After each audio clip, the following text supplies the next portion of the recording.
though, in his defense for a second, and I'll try to do this often, he hasn't been a member of the DA. So these are ex-girlfriends. He's talking about ex-girlfriends. He's not talking about some girl that lives over there that everybody likes or some people don't like. He's talking about his own ex-girlfriends. He's saying, they did this to me, he did this to me, he did this to me. And he hasn't probably gotten a chance to. Fair enough. Yes. But they're all competitors. I get the ex things because he was there. And he knows a lot more intimate details about them. That's why he can say family-run business, cult, and I don't know what he said about the ANC. Said they're directionless. Direction. Yeah. I feel like he's trying to appeal to the same guys who are funding the DA. He knows who they are. I have no idea. Oh, come on. It's business. It's big business. Yeah. I mean, big business funds the DA. It's Johan Rupert, etc. You know, and apparently, Mighty Jamie, I subscribe to his channel a lot, the dissection. He said that, in fact, in that book, the Stellenbosch Mafia book, there's a chapter where Rupert talks about Floyd. Really? Yeah, in a positive light. Yeah, and it was Floyd who said that Rupert should go to and have that like the public should know him at a personal level, and he must, because he's always been almost like an enigma, a guy, you know. Yes. Because we don't the mystery around him, yes. and then we saw a candid interview with what's his name from Power FM, and apparently it was Floyd, if I'm not mistaken, who said to him that, hey, you can actually, you know, just people need to see this side of you. Go on this particular platform. You said it in the last episode that the political party will be formed, whatever consultation it goes through. That is an obvious. They're just going through this journey, and I have a feeling they'll be participating in the next election, in the local election. That's coming in a few months. But I have a feeling they're going to participate, because already there's a team of people that are saying we are part of this. Some from the MK, some from EFF, that are saying we are definitely a part of this. So we'll see how it all turns out. Nah, I don't know, man. I don't know if it's gonna do well. I'm very skeptical. South Africans will tell us. The question I want to ask though is there witchcraft in South African politics? Of course, because that's what he said. That's what somebody said. That Tutuzile's head was taken, and is there? We know there's taken to Malawi apparently. We can for a second we can take a detour, talk about witchcraft in soccer, because I know that you know about. Yes, we see it. Where? Which team?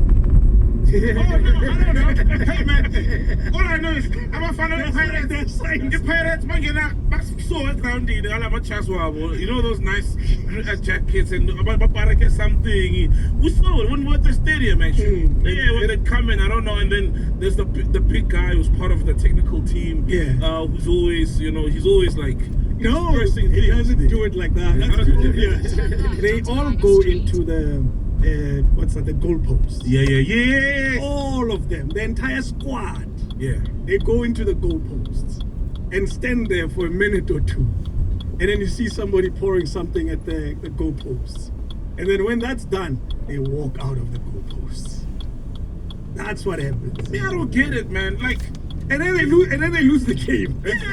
And also people are going for that still work because he's still gonna lose anyway. Like for instance, with the Floyd thing, if he went to Malawi to go get whatever it is that they accusing him of, it really didn't work because look at what's happening in his life right now. Maybe this is what was meant to happen in his life. Okay. Maybe this was the plan. The plan is to go get to Mutsi in Malawi so that you can leave the MK, but you don't even want to leave the MK. It's not your own party. Okay. Maybe this was the plan. Hey man, we need to bring back shame, man, you know? Yeah. Like, for real. Because there's a clip. I know now you asked me if you want to play anything, but there's a clip. Got Kokumaweni show. Yeah? Where Baloya live. How? Yeah, like, oh man, you saw that clip, right? Yeah, I even talked about it when I was asking, have we gone too far with content in South Africa where it's a lot. Like, literally somebody is on television telling the world, I am harming somebody, basically. You can't lawyer somebody. Yes, but anyway, that's what it is. But you should come around. For real, man. It is like, for me, it's like, have we gotten there, you know, as a country? But I feel like it's also the unemployment thing, because even if it's staged, yeah, the only reason somebody would do that is for couple of thousand rands. I don't know how much they get paid. You know what I mean? But to be willing to literally lose your dignity like that, in front of the whole country. Lawyer. Even if let's say lawyer, but you know what I mean? Even if it's state. Do you think ANC by lawyer? No, come on. Self-imposed, everything with the ANC is self-imposed. Yeah. What's lawyer? Yeah. By the way, You see they don't deliver, man. yeah, sorry, before you forget, there's a clip, fact checker must look for it, where Silver's talking to this older gentleman, I forget his name, and for me personally, it encapsulates everything about Floyd as a politician and Floyd as a person, because there's a saying that to be a good leader, or to believe that you want to lead people and can lead people, there's a certain arrogance and delusion that you should have, because I mean, who thinks that I'm gonna tell people what to do, I'm gonna be their leader, you know? So there's a certain level of delusion that comes with that, and there's that. So look for it. It's a Siswe Mpofu's channel, and this older gentleman, what's his name? I think it's Obra Mashiko. Yeah. Oh, it's He's beautiful. phenomenal. That is beautiful. That is a beautiful conversation that he had with Siswe about Floyd. Yeah, wow, man. So we'll see how it all ends up. I wonder if they'll get the votes, because my biggest worry with South African politics is that how there's already small black vote, and I call it small deliberately because all the parties are taking small, Fragmented. You know, exactly. So I wonder if it'll, in the bigger picture, will benefit anyone at all. Or they say if two kids are fighting over the ball, the kid next door, if brothers are fighting over the ball, the kid next door is going to get it. And that's what happened in Swani once, and it's likely to happen again this time. Because all these small parties, black parties, are fighting for the same small cake. And the funding as well, it's from the select few, and they do it deliberately to further fragment the black vote and then solidify the DA, which is the one biggest white party. You know, we see Freedom Front Plus, but that's like Afrikaans sort of, you know what I mean? So it's strategic, divide and conquer, and it's being driven and fueled by greed of guys wanting that seat and to earn from politics. But here's another thing though, the elephant in the room that we always try to avoid talking about, which is tribalism.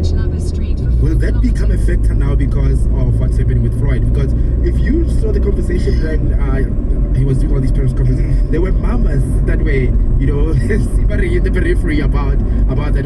Is this now gonna get to a point now? It's a matter of what tribe are you from that will align you with a particular party? Because the EFF was avoiding that, obviously. It was an inclusive kind of party, and they were very adamant that we should not even be having that conversation. But I think now we're getting to a point where it becomes unavoidable. What's your take?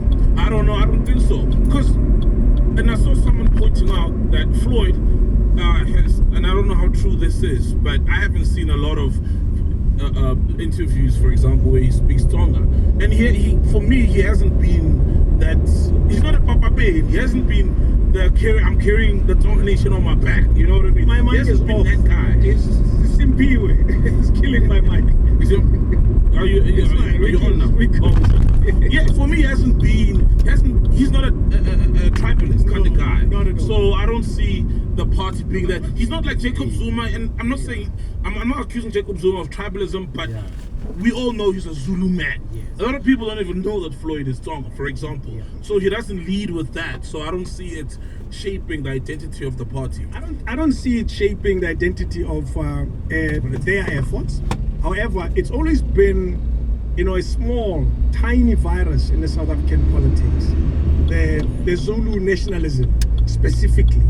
And I'll highlight that specifically because, but I will also point out that MK has never painted itself this way. It's an unfortunate reality of our own history, of apartheid that divided us by culture, by racial groupings and all of that. So we carry a lot of those things inside of our DNA, and once in a while they'll flare up. The IFP in the 90s, it was that kind of stuff, and people are always thinking exactly how you even presented it. You said it's an elephant in the room. People see it that way as this, but I don't think it'll go there. I think we're matured enough not to end up in that space. It'll be crazy to see the Zulus are fighting the Sotus. That'll be madness. I don't see us going there at all. But you're right, though. It does always, happen because of our history. That's why even in Malukshina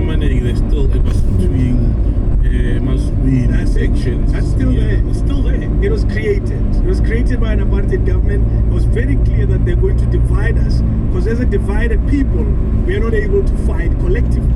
And we see ourselves that way. We continue to do it in a lot of ways. But fortunately, you're also dealing with people who don't see themselves that way. I forget to talk. Actually. See? Yeah. Because I'm out there in Joburg. Yeah, Joburg. Good point. It's not the thing. Yeah, but you can feel it though when you are in KZN. Yeah. You know? I was in Umtata as well, and you can only simply because of the language as well, and the language barrier. And somebody, you stick out like a sore thumb that okay, he's not. And a guy will say, hey man, put this drawers on man, 10 to 48. So you feel it when you move into those areas, but in Joburg, it's not really a thing. I was told once in KZN, but Timle. Yeah. For real. Oh yeah, I was told. But it changed my life. It got me to learn Zulu. Yeah. Manje ngitshela kahle ukuthi nayi ingulube yanginonda.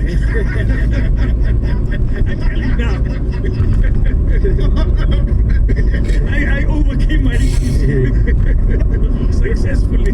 Yeah, it can get hectic in case because I know I'm also sometimes they'll say like In 500 meters. you remember even with the Floyd thing. No, it wasn't Floyd. There was a Shangan moment. Yeah, there was in the past 2 weeks or so. Yes, and the guy, it wasn't coming from a bad place. That's just how they're like Ishanga, because the people were speaking in the crowd, like there were murmurs while the person is trying to address them, and obviously she's speaking in English, and then the guy had to explain that